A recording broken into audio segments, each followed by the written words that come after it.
അവർ എന്റെ നേരെ പല്ലുകടിക്കുന്നു. കർത്താവേ, നീ എത്രത്തോളം നോക്കിക്കൊണ്ടിരിക്കും?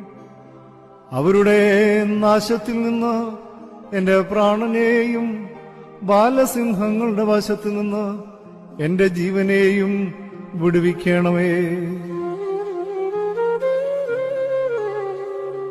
ഞാൻ മഹാസഭയിൽ നിനക്ക് സ്തോത്രം ചെയ്യും, ബഹുജനത്തിനു മധ്യേ നിന്നെ സ്തുതിക്കും.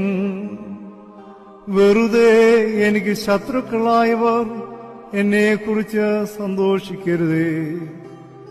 കാരണം കൂടാതെ എന്നെ പകയ്ക്കുന്നവർ കണ്ണിമയ്ക്കുമരുതേ.